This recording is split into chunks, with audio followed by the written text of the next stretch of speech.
Welcome to the Sales Influence Podcast, where we talk about finding the why in how people buy. I'm your host, Victor Antonio. Thank you for joining me today. Today, I'm going to touch on a very simple subject, but yet powerful subject. By the way, if you haven't checked out my salesmasteryacademy.us site, you need to check it out. I got 300 videos, 13 books, over 26 courses. So if you're serious about selling better, selling more effectively, check out the salesmasteryacademy.us. That said, I want to transition into talking about something called a call to connect ratio.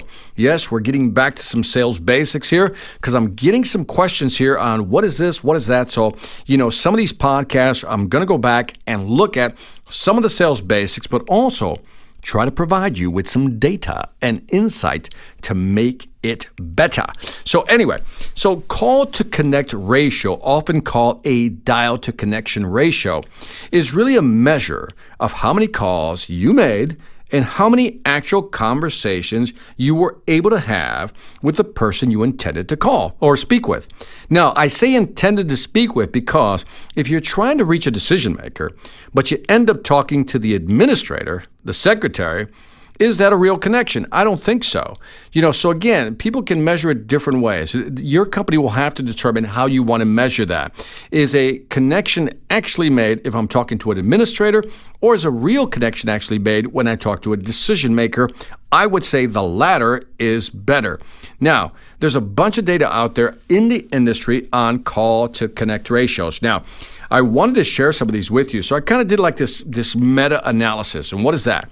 It's when you look at a bunch of studies, because everybody has their own opinion, and all these different studies just kind of vary. And here's kind of an average that I found that actually sounded reasonable. So based on my meta-analysis, the average sales rep, the SDR, the sales development rep, will make an average of, say, 50 calls a day.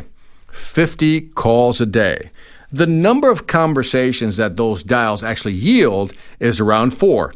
Now, again, 4 being decision makers, not just secretary, not some administrator, 4. So in other words, you made 50 calls in one day.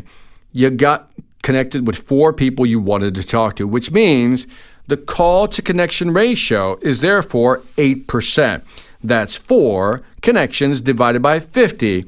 That gives you your 8%. Or if you want to do it another way, for every 1 call you made, right, or for every 12 dials you made, you got 1 connection. So it's a 1 to 12 or 12 to 1, depending on how you look at it, how you want to look at it. So again, when you're looking at dialing, again, it's getting tougher and tougher to reach decision makers because, a lot of people, and maybe you do this, you let everything go into voicemail unless you recognize the caller ID, right? Because that's what I do. If I don't recognize the caller ID, I'm just simply not going to answer unless I'm in a very generous mood, which is rare, right? So I'm not going to do that. So, what are some strategies that you can use to improve your call to connect ratio or your dial to connection ratio?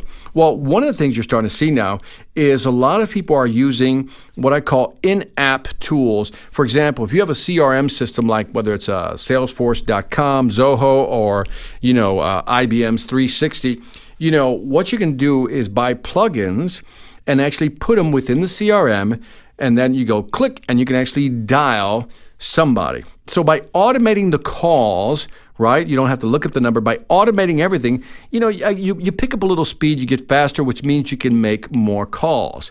But there's one thing I found interesting, one study that I thought was very interesting, and I'd seen it mentioned different times, but this was, it was interesting. Again, I don't like a lot of people cold calling me. Again, so I share this with you, not because I want you to cold call a lot of people, because I don't like being cold called, but the data is the data. And one strategy that people are using is they're registering telephone numbers within a certain area code where they're going to make the phone calls. So for example, I live in Georgia, Atlanta, Georgia area, right? So the code here, one of the codes, it's 404. So what a lot of companies are doing is that they're basically registering a 404 number. And then what they're doing is calling me with that 404. And believe it or not, depending on which study you believe, there's a 15 to 45% lift in using a phone number that's the same as this area code you're calling into. In other words, if I want to talk to somebody in the Atlanta area, I'll register a number that has the same 404 area code. And because I'm using that, I'll experience a lift. Let's just call it an average somewhere down the middle in 30%. In other words, 30% of the time, people are going to answer the phone call. Why? Because they think it's somebody local. There must be a reason that they're calling. Whatever it may be, using a local area code will provide you a lift. And again, a lot of studies out there claiming different numbers. And I've seen one as, again, low as 15. The highest I've seen, which is kind of hard to believe, was like 67%. So again, do your research online, figure out who's doing what. But the strategy warrants some investigation. Even if you're getting on the low end, a 15% lift. In other words, again, for every 10 calls, you're getting one or two more people picking up the phone. That might be worth using this strategy. So again, I'm not condoning, I like cold calling. I think cold calling has to be done. For those people who tell me cold calling is dead, I say you're crazy. Cold calling will never die. It will always be part of the sales mix.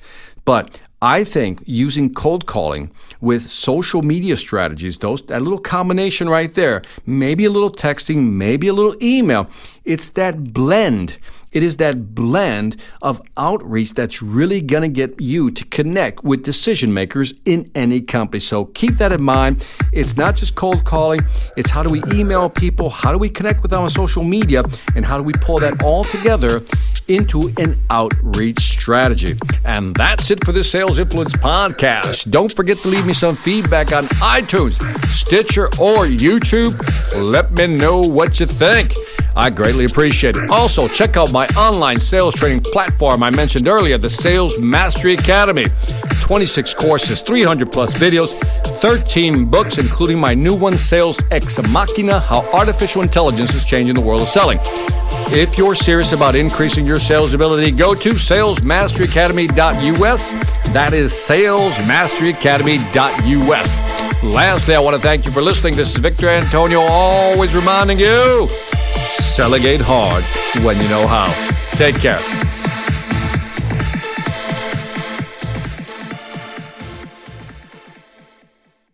Hi, I'm Victor Antonio. I'm an author, sales trainer, and keynote speaker. I'm often asked, what makes a great speaker? Is it someone who delivers real content that the audience can use? Is it someone who engages the audience so they're part of the learning experience? Or is it someone who can motivate an audience to push them beyond their comfort zone and discover new abilities? The answer is yes. But the most important thing to remember is that I'm not there to look good. I'm there to make my client look good. Simply put, it's never about me, and it's always about them.